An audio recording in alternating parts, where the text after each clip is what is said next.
തന്ത്രിയെക്കുറിച്ച് ധാരാളം നെഗറ്റീവ്സ് കേൾക്കാറുണ്ട്. നെഗറ്റീവ് എന്ന് പറഞ്ഞാൽ നിങ്ങൾ പറയുന്ന മൊത്തം കള്ളമാണെന്നാണ് പറയുന്നത്, ഒന്നും വലിച്ചിട്ടില്ല.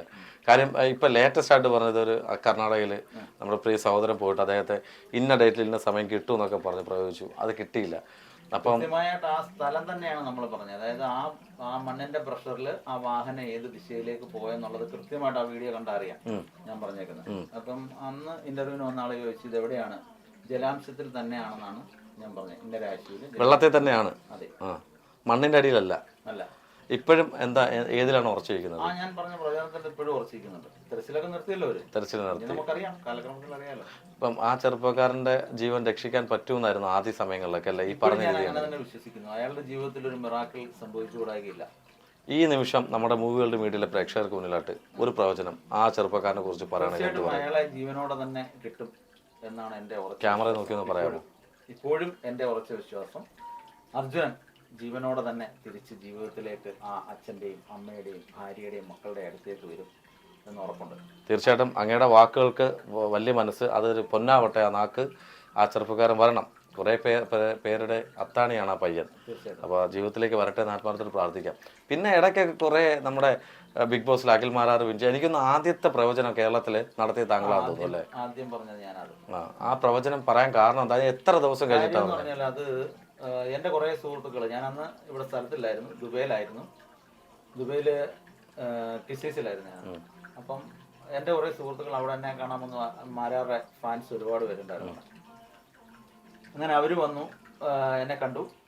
അപ്പം അതിലൊരാൾ അവിടുത്തെ ചാനൽ കൈകാര്യം ചെയ്യുന്ന ആളായിരുന്നു. അദ്ദേഹമാണ് എൻ്റെ അടുത്ത് ചോദിച്ചത്. ഞാൻ പറഞ്ഞു മാരാർ എൻ്റെ നാട്ടുകാരനാണ്, നമ്മുടെ ബാല്യകാലം മുതൽ അറിയാവുന്ന ഒരു പയ്യനാണ്, വളരെ മിടുക്കനാണ്, അയാൾ പല കാര്യങ്ങൾ ചെയ്തിട്ടുള്ള ഒരാളാണ്.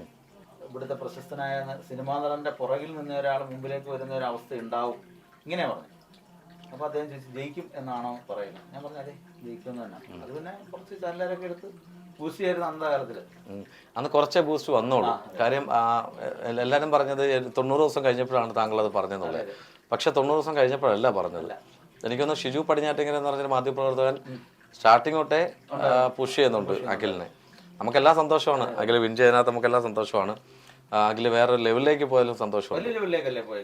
ഈ പ്രവചനങ്ങൾ പലതും ഫലിക്കാതെ വരുമ്പോൾ ചില ആൾക്കാർ ഇവിടെ വരും, ഇന്നതൊക്കെ ചെയ്താൽ മതി, അതൊക്കെ ചെയ്താൽ രക്ഷപ്പെടും എന്നൊക്കെ പറയുമ്പോൾ ആ സമയത്തും രക്ഷപ്പെടാതെ പോകുന്ന ആൾക്കാർ ഇവിടെ വന്നിട്ട് അല്ലെങ്കിൽ ഫോൺ വിളിച്ചിട്ടൊക്കെ ചീത്ത വിളിക്കാറുണ്ടോ അല്ലെങ്കിൽ പറയാറുണ്ടോ?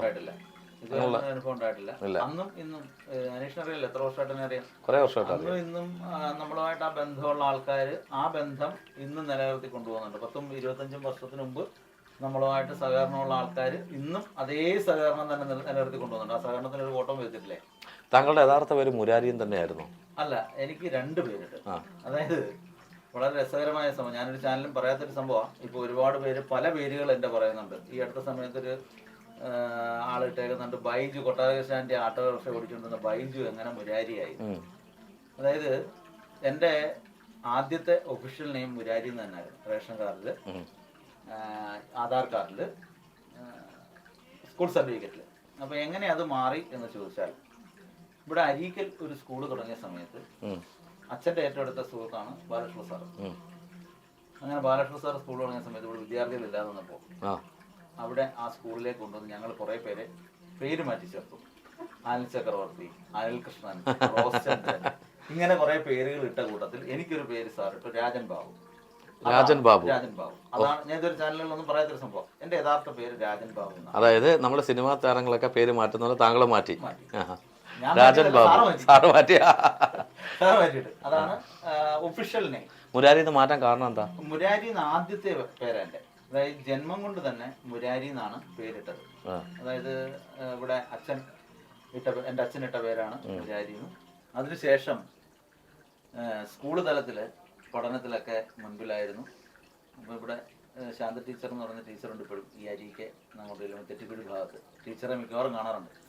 അപ്പോൾ എൻ്റെ വൈഫിൻ്റെ അടുത്ത് ഇടയ്ക്ക് തന്നെ ടീച്ചർ പറഞ്ഞു കണക്കിനകത്തവൻ ഭയങ്കര അഗ്രഗണ്യനായിരുന്നു, കണക്കാരും ടീച്ചർ പഠിപ്പിക്കുന്നത്, അതുകൊണ്ട് ഇവിടം വരെ എത്തി എന്ന് ടീച്ചർ പറഞ്ഞു. ഞാൻ പറഞ്ഞു അതല്ലേ വേണ്ടുന്നത്, ടീച്ചർക്ക് അഭിമാനമായിട്ട് പറയാലോ, ഇത് കണക്കല്ലേ, കണക്ക് നമ്മൾ അതേപോലെ കൈകാര്യം ചെയ്യുന്നുണ്ട്. അങ്ങനെ ഈ മാപ്പിളപ്പാട്ടിലേക്ക് വന്നു. മാപ്പിളപ്പാട്ട് എന്ന് പറഞ്ഞാൽ കൊട്ടാരക്കര സ്ട്രീറ്റിലുള്ള ഒരു ടീച്ചറുടെ പോസ്റ്റിംഗ് ആയി, അറബിക് ടീച്ചറായി. ബീബി ടീച്ചറാണ് എന്നെ ഈ മാപ്പിളപ്പാട്ട് രംഗത്തേക്ക് കൊണ്ടുവരുന്നത്. മാപ്പിളപ്പാട്ട്, അറബന മുട്ട്, ദഫ് മുട്ട്, ഇങ്ങനെയുള്ള വേറിട്ട ചില കലകളിലേക്ക്, അന്ന് ഹിന്ദുക്കളൊന്നും ഇങ്ങനെയുള്ള കലാരൂപങ്ങളിൽ ഇല്ലാത്ത കാലത്ത് ചെറിയ പ്രായത്തിൽ നമ്മളെ അതിലേക്ക് കൊണ്ടുവരികയും പിന്നീട് രണ്ടാമത്തെ സ്കൂളിലേക്ക് മാറി ഹൈസ്കൂളിലേക്കൊക്കെ ആയപ്പം ശരിക്കും സ്റ്റേറ്റ് തലത്തിലൊക്കെ പോയി വളരെ ഗംഭീരമായിട്ട് ഫസ്റ്റ് എ ഗ്രേഡ് മേടിച്ചു, ജയിച്ചു. അങ്ങനെ അതിലേക്ക് വന്നു. അപ്പോഴൊന്നും ഈ ഒരുമാതിരിപ്പെട്ട ആൾക്കാർക്കും എൻ്റെ പേര് അറിയത്തില്ല. സ്കൂളിലും നമ്മുടെ രാമേന്ദ്ര സാറായിരുന്നു അന്ന് ഞങ്ങളുടെ ക്ലാസ് ടീച്ചർ 8ാം ക്ലാസ്സിലൊക്കെ, 8 തൊട്ട് 10 വരെ. അദ്ദേഹമൊക്കെ വിളിക്കുന്നത് മുരാരി തന്നെ ആയിരുന്നു. എന്നുവെച്ചാൽ ഇവിടെ ഇങ്ങനെ മുരാരി എന്നുള്ള പേര് വിളിക്കുന്നത് കൊണ്ട് ആ ഒരു നാമകരണത്തിൽ തന്നെ അറിയപ്പെട്ടു. എൻ്റെ യഥാർത്ഥ പേര് ഒരാൾക്കും അറിയാൻ പാടില്ലായി. അതുകൊണ്ടാണ് ഈ ആൾക്കാർ ഓരോരുത്തർ പോസ്റ്റ് ചെയ്യും. മിനിമം പോസ്റ്റ് ചെയ്യുന്ന ഒരു യഥാർത്ഥ പേര് പോസ്റ്റ് ചെയ്യട്ടെ. ബൈജു, ഷിബു, അതൊന്നും വേണ്ട, രാജൻ ബാബു, അതാണ് യഥാർത്ഥ പേര്. ആ പോസ്റ്റ് ചെയ്ത ചേട്ട ആട്ടോ ഓടിച്ച് നടന്ന ആള് തന്നെയാണ് അദ്ദേഹം. അദ്ദേഹത്തിന്റെ ഉപജീവന മാർഗ്ഗമായിരുന്നു അത്. അന്നും അദ്ദേഹം 50 പൈസയ്ക്കും 1 രൂപ വരെ നിങ്ങൾ ചെയ്തിട്ടുണ്ടല്ലേ, ജോത്സ്യം നോക്കിയിട്ടുണ്ട്. അപ്പോഴും കണ്ടില്ലേ വന്നപ്പോ പണ്ട് എന്റെ ജ്യോതിശാലത്ത് മേടയിലെ ജ്യോതിശാല അന്ന് അവിടെ വന്നിട്ടുള്ള അദ്ദേഹം പറഞ്ഞു, ഞങ്ങൾ 3 പേര് പണ്ട് വന്നിട്ടുണ്ട്, എത്ര വർഷത്തിന് മുമ്പ്. അന്ന് അവര് തന്നെ 50 പൈസയാ. ഇപ്പൊ അവര് തന്നെ പറഞ്ഞത് ഞങ്ങൾ 3 പേര് ഇന്ന ആൾക്കാർ ഞങ്ങൾ പണ്ട് വന്ന് കണ്ടിട്ടുണ്ട്, ആള് തന്നെ ഇയാളല്ലേ എന്നുള്ള രീതിയിൽ അവർ സംസാരിച്ചേ. അപ്പൊ അയാൾ തന്നെ ഇയാള്, ഒരു മാറ്റമില്ല. ഈ കൂടെ ഓട്ടോ ഓടിച്ച് നടന്നവരൊക്കെ ഇപ്പം ഇപ്പോഴും ഓട്ടോ ഓടിക്കുന്നവർ കാണും. അപ്പൊ അവരെയൊക്കെ എങ്ങനെയാ അപ്പം കാണുമ്പോ എങ്ങനെയാ, അളിയാന്ന് വിളിക്കോ അതോ എന്ത് വിളിക്കണമെന്നുള്ള ടെൻഷൻ? അങ്ങനല്ല, ഞാൻ പണ്ട് ഇവരെ ഇയങ്ങുന്നുള്ള ഉണ്ണിയെ ഇന്നലെ നമ്മുടെ ജോസിന്റെ മൊബൈലോടെ വെച്ചിട്ടുണ്ട്. അപ്പൊ ഉണ്ണിക്കൊരു വല്ലാത്തൊരു ഇത്, എന്ത് വിളിക്കണം എന്നുള്ളത്. ഞാൻ ഇങ്ങനെ തോളൊക്കെ ആയിട്ട് ഉണ്ണി അളിയ എന്തോണ്ടെന്ന് വെച്ചാൽ ഉണ്ണി ഇങ്ങനെ വിറക്കുക, ഷിവർ ചെയ്യാ പുള്ളി ഇങ്ങനെ. അവൻ എന്ത് പറയണമെന്ന് അറിയാമോ? ഞാൻ പറയട്ടെ, ഞാൻ പഴയ മുരാജി തന്നെ, ഒരു മാറ്റമില്ല, നിനക്ക് എന്തൊരു ഭയം എൻ്റെ അടുത്ത് സംസാരിക്കാൻ. അപ്പം ജോസിന്റെ കടയിൽ നിന്ന് പിള്ളേരെല്ലാം ഞാൻ ചിരിക്കുന്നത്. അപ്പൊ ഒരു ആത്മസൗഹൃദമല്ലേ. പണ്ട് ജോസ് തുടങ്ങിയ കാലം മുതൽ ആ കടയിൽ പോകുന്ന ഒരാളാണ് ഞാൻ. ആ ഒരു സൗഹൃദം ഇന്നുണ്ട്. അപ്പം നമ്മൾ ആ സൗഹൃദങ്ങൾ എപ്പോഴും നിലനിർത്തി നമ്മുടെ ജീവിതത്തിൽ മാറ്റം വരുമ്പോൾ ഒരിക്കലും മാറരുത്. ഇപ്പൊ അതിനകത്ത് ഒത്തിരി പേര് നേരത്തെ ഒരാളിട്ട് അതിനകത്ത് കമന്റ് ഇട്ടിട്ടുണ്ട്, ഈ ഐഫോൺ എല്ലാം കൂടെ കൂട്ടി വെച്ചിരിക്കുന്നത് എന്തിനാന്നൊക്കെ. എൻ്റെ ഇവിടെ നിൽക്കുന്ന എന്നോടൊപ്പം ഇവിടെ ഓരോ കാര്യങ്ങൾ ചെയ്യുന്ന അവർക്കുള്ള എല്ലാം കയ്യിലിരിക്കുന്ന ഐഫോണാണ്. ഇപ്പൊ എന്റെ മാനേജ് പൊട്ടത്തല സന്തോഷ്, പുള്ളിയുടെ കയ്യിലിരിക്കുന്ന ഐഫോണാണ്. അത് 10X Max. ദുബായിലൊക്കെ പുള്ളിയാണ് കൂടെ വരുന്നത്. പുള്ളിയെ മിക്കവാറും എൻ്റെ കൂടെ എല്ലായിടത്തും. പിന്നെ അദ്ദേഹത്തിന്റെ മകന്റെ കയ്യിലിരിക്കുന്നതും ഐഫോണാണ്, അതിലോണാണ്. അപ്പം ഞാൻ കൊടുത്തേ. എന്റെ സഹോദരിയുടെ കയ്യില്, എന്റെ അളിയന്റെ കയ്യില്, നമ്മുടെ ബന്ധുമിത്രാദികൾ ഒക്കുന്നവരൊക്കെ ഐഫോൺ ഫാമിലി. എനിക്ക് ഇത് ഉപയോഗിച്ചൊരു സമയം കഴിയുമ്പോൾ അടുത്ത ആളെണ്ണം കൊണ്ടുവരുമ്പോൾ ഞാൻ വേറെ കൊടുക്കും. പിന്നെ ഇതിനകത്ത് 1-2 ഫോണുകൾ ഞാൻ ആർക്കും കൊടുക്കാതെ വെച്ചേക്കുന്ന കാര്യം, എന്റെ വിദേശത്തെ നമ്പറുകൾ, അവിടുത്തെ ബാങ്കിങ് സിസ്റ്റം ഒക്കെ കിടക്കുന്ന 1-2 മൊബൈലുണ്ട്. അതാർക്കും കൊടുക്കത്തില്ല. ശരിയാവില്ലല്ലോ. അതെ അതെ, അത് ഭാര്യയ്ക്ക് ഉപയോഗിക്കാൻ കൊടുക്കത്തില്ല വിചാരിക്കുമ്പോൾ ആൾക്കാർ വിചാരിക്കും ഇവൻ അവിടെ ദുബായി പോയിട്ട് വാട്സപ്പ് എല്ലാം വേറെയാ. അതായത് എന്റെ മൊബൈലിൽ എത്ര കോണ്ടാക്ട്സ് ഉണ്ടെന്ന് വെച്ചാൽ എന്റെ മോക്കും അറിയാം, എന്റെ ഭാര്യയ്ക്ക് അറിയാം. അതായത് ഒരു മൊബൈലിൽ തന്നെ ഏതാണ്ട് 25,000 പേരോളം കോണ്ടാക്ട്സ് ഉണ്ട്. ഞാൻ കണ്ടായിരുന്നു, എന്നെ കാണിച്ചായിരുന്നല്ലോ. പറയുന്ന ഒരു കാര്യമില്ല. അപ്പൊ ആ 25,000 പേര് നമ്മളുമായിട്ട് സഹകരണം 4 മൊബൈൽ വരുമ്പം ഈ 4 മൊബൈലിന്റെ ഐക്ലൂഡ് 4 എണ്ണം.